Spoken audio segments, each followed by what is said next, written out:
Season 3 begins with a woman we've never seen before putting on a CD of Downtown as she goes about her daily routine.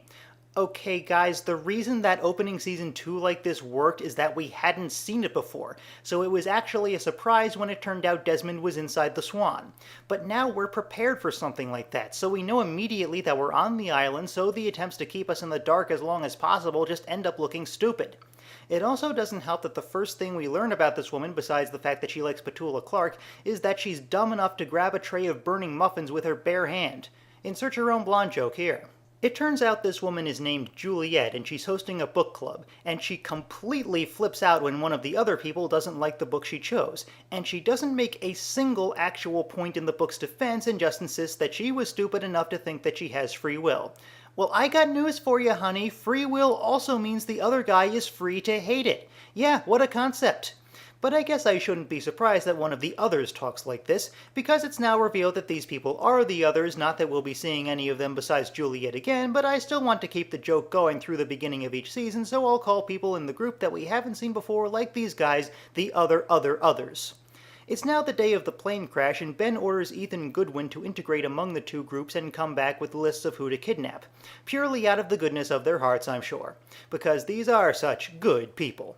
He also takes the time for a petty remark about being kicked out of the book club because that just adds to the demonstration of how good he is. So, on to the flashbacks. What a surprise, it's another Jack episode because who can ever get enough of him? It starts with this scene, which I swear is actually trying to make him look like a pedophile. He's going through his divorce from Sarah. I love Modern Family. And here's how desperate the writers are to get Jack to be likable in any way. Out of nowhere, Sarah is turned into a gigantic bitch who refuses to tell Jack the name of the man she left him for absolutely no reason. They don't even try to hide it, as she doesn't even get any lines when Jack asks about it. And guess what? We never find out. The very next thing we see is Jack acting like a creepy stalker when he steals Sarah's cell phone and calls every number in it trying to find the guy. And I cannot believe the show has now put me in the position of defending Jack Shephard, but this does not add up. The first time we're actually supposed to view his actions negatively, and it's something where we're actually on his side. They had to stretch so far to try to justify his actions so many times by now, you'd think it wouldn't be as much of a stretch to make him look bad, but here we are. The jump to psycho-stalker behavior is so abrupt that we can't accept it, and we're still on his side in wanting to know who the guy is, and perhaps more importantly, why Sarah won't tell him who he is. The real reason for this contrivance is so Jack can discover that his father is one of those numbers in the phone, which of course gets him thinking that his dad was sleeping with his wife. Like Christian wasn't enough of an excuse for every bad thing he ever has or ever will do. It's really just comical by now. And soon Jack is completely convinced that Sarah's affair was with Christian based entirely on him laughing as he talks on the phone because he'd seen her do the same thing at the divorce meeting. Yeah, apparently people who are sleeping with each other just pause to both laugh occasionally when they're talking on the phone. Don't look at me, I didn't write this crap. This gets Jack to follow his father, but it turns out he's just going to an AA meeting where we get what is seriously one of the funniest moments the show ever gave us, and I just wish I could be sure it was intentional. The group's leader sees this crazy, sweaty guy with a bizarre facial expression going nuts over something as small as a cell phone, and her immediate response is... You must be Jack.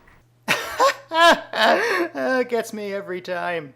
He then actually attacks Christian and is thrown in jail where Sarah bails him out. She also lets him know his father's fallen off the wagon, which I would ordinarily applaud as making the relationship between them more complex, that it wasn't just Christian always being a complete asshole, and Jack had a negative effect on him too.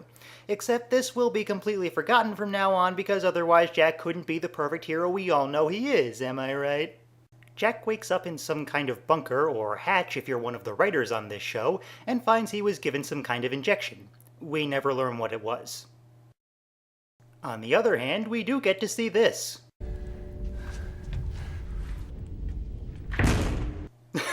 I really like to think the others put him in here just so he would do that.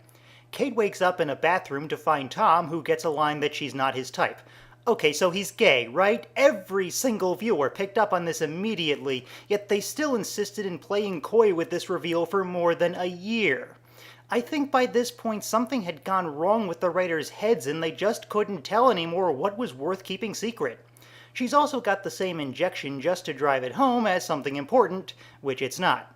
Sawyer finds himself in a regular zoo cage. Oddly enough, he doesn't get a moment of discovering the injection, and with a detail like that, you'd really think this would somehow be important later. And in fact, it was the start of a pretty major theory of mine that I still think would have been pretty cool, but no, it means nothing. I'll elaborate on that later. There's a guy in the cage across from him who gives a very vague warning when Sawyer starts pushing the buttons in front of him, but nothing concrete like you'll get an electric shock, which is of course what happens. Because that's just how these writers think everyone communicates. Juliet comes to see Jack, and the first thing she does is tell him to stop pulling on a chain and then to get off a table, sounding exactly like she's talking to a little kid. And suddenly I kind of like her. Funny how that works. You think I'm stupid? You don't want me to answer that. And then he just keeps pulling on the chain to no apparent purpose. Our hero, a mental 5-year-old. Kate takes a shower just to allow the audience to eye-hump Evangeline Lilly for a while, and then she finds that the others stole her clothes and replaced them with a tropical dress, and then she has to handcuff herself before sharing lunch with Ben. Sure, up the creepy factor by another magnitude, see if I care. And then this piece of imbecility. What did you do with Sawyer and Jack? Now, why Sawyer? Why Sawyer what? It was the first one you asked about. She asked about them both, you'll notice. She didn't hesitate to mention Jack's name at all. And even beyond that piece of extremely forced romantic triangle business, it's now just pathetic how these writers are continuing to delude themselves that anyone cares about this, especially now that we have Desmond and Penny to worry about. Ben also mentions that they burned Kate's other clothes, with no explanation, by the way. Then he said he did all this so she'd have a good memory to keep her warm at night because, well, I'll just let him say it. The next 2 weeks are going to be very unpleasant. We're the good guys, Michael. Jack finds salt water leaking through the roof, and then a loudspeaker in the cage turns itself on and plays Christian saying "Let it go" like we heard in the flashback. It's a weird bit even for this show, and of course it's never explained.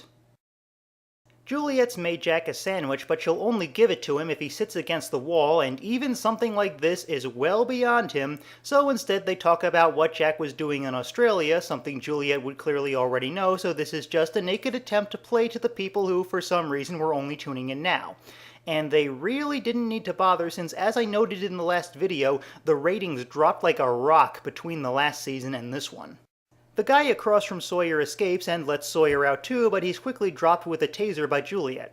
Boy, she really gets around this place. There follows a quite pointless use of a snorri cam as Sawyer is put back in the cage, and then Tom forces the other guy, who's beat to hell, and we also learn is named Carl, to apologize for involving him, apparently just to impress upon him how much he's the bitch here. We're the good guys, Michael. Juliet tries again with the food, and this time Jack agrees, except then he attacks her as soon as she opens the door. Yeah, just telling someone to sit in the corner isn't a very effective restraint, who would have thought? He forces her to a door that she says will kill them if it's opened, and then Ben shows up and says the same thing. Neither of them give any specifics, which really goes without saying by this point, but they were telling the truth, because behind that door is the ocean. So you couldn't even try to reason with him about that? Granted, I certainly wouldn't be very open to believing these people, but they could have at least tried. Anyway, Ben runs out, leaving Juliet, his own ally, who we'll later find out he's in love with, to drown.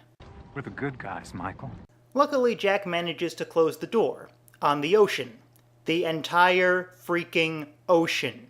It doesn't even look like he puts that much effort into it. And then Juliet cold cocks him, so I guess she's that much stronger than the ocean. Either way, it's another quite likable moment for her. Sawyer's figured out how to use all the levers in the cage to get food and water after what was clearly a good deal of experimenting we can be thankful we didn't see. Kate's brought into Carl's former cage and Tom takes off the handcuffs, though it seems she's been pushed around so much that they've chafed her wrists all to hell. We're the good guys, Michael. Okay, there is a deleted scene that shows Kate did that herself trying to get them off, but when you take it out, the implication immediately becomes that Tom or one of the others did it, and you need to take these kind of things into consideration when deciding what material to cut. Just look at SF Debris' recent review of the new Star Trek movie for a prime example. And there's this whole thing about Sawyer and Kate being romantic, but who the hell cares? After the whole thing about opening a door onto the ocean, Jack has made this brilliant deduction. We're underwater, aren't we? Where would we be without you?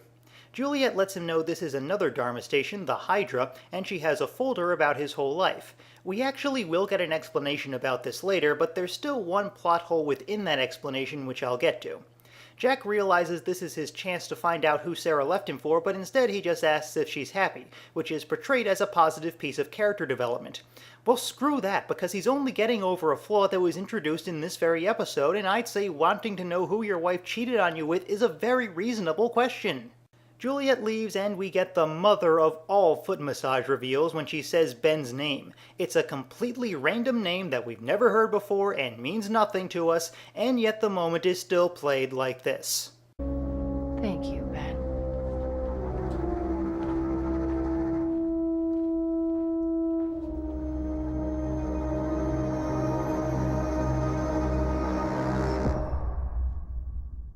My score for A Tale of Two Cities is 2 out of 10. After the killer cliffhanger last season, this was a huge disappointment, showing us only that the writers can put their main characters right in the other's midst and still tell us absolutely nothing about them. The only thing it really has going for it is the introduction of Juliet. The character as written is so far nothing special, but Elizabeth Mitchell's performance still makes her an engaging new presence that we want to see more of, which really speaks to her skills as an actress. Oh, and what did any of this have to do with A Tale of Two Cities anyway?